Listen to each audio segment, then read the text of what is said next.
Breaking news. At approximately 4:35 am Saturday the 4th of September 2010, the Canterbury region was decimated by a magnitude 7.1 earthquake that lasted approximately 10 seconds. The epicenter was located 40 kilometers west of Christchurch, near the town of Darfield, with the focus being located 10 kilometers beneath the Earth's surface. The right lateral movement along the Greendale Fault caused mass destruction, destroying thousands of homes, killing one person, and injuring several others. We'll now cross live to Wenuda at the scene for further information. Thank you, Owen. I'll start off with explaining how the earthquake occurred. It started off with a right lateral movement, which is when plates slide past each other in opposite directions. This causes massive blocks to move past each other, releasing large amounts of kinetic energy, causing the earthquake which destroyed Christchurch. The fault which caused the Canterbury earthquake was previously unknown. It was named the Greendale Fault, which is a transform boundary. The Greendale Fault is an active seismic fault situated in the Rokhaya to Waimakariri sectors of Canterbury region. It is an active seismic fault, which is likely to have multiple recurring earthquakes. The Greendale Fault is approximately 30 kilometers in length, approximately 6 kilometers in depth, and circa 300 meters in width. And in an earthquake, there are two kinds of waves, P waves and S waves. P waves are compressional waves that vibrate the rock in the direction of propagation. P waves travel at an expedited rate compared to the S waves.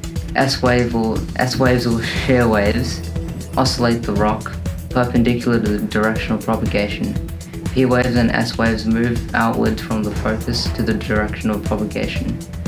A seismograph measures and detects the vibrations within the Earth's surface during an earthquake.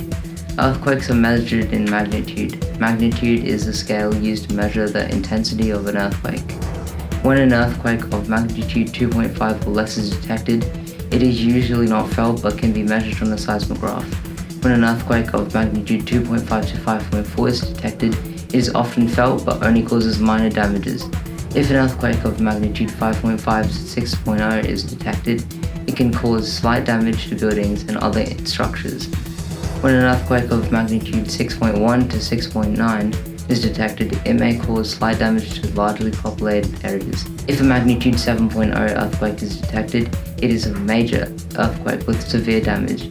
An earthquake of magnitude 8.0 or greater is detected, it is a great earthquake which can decimate entire cities near the epicenter. On to Connor. Thank you, Wenuda. The Earth's crust is broken into large pieces that are referred to as tectonic plates, a theory known as plate tectonic. This explains that there are 14 tectonic plates, 7 major and 7 minor, that move on a layer of hot molten rock known as the mantle. The Earth has 4 layers that include the crust, mantle, inner core and outer core. The crust can be described as the outermost shell of the terrestrial planet. The mantle is the layer that the crust floats on top of. The temperature of the mantle varies depending on how deep it is, and the temperature ranges from 1000 degrees Celsius to 3700 degrees Celsius. The core has 2 parts, the outer and inner core. The outer core is made up of liquid iron and nickel, and the outer core reaches temperatures of 4500 degrees Celsius to 5500 degrees Celsius. The inner core is made out of solid iron and nickel, and the temperature reaches over 6000 degrees Celsius. The hot outer core heats up the lower level of the mantle, which causes it to rise, where it cools down and moves down towards the outer core again. This is known as convection current. A convection current allows the tectonic plates to keep on moving. Convection currents carry heat from the inner core to the core upper mantle and thus cause the tectonic plates to move.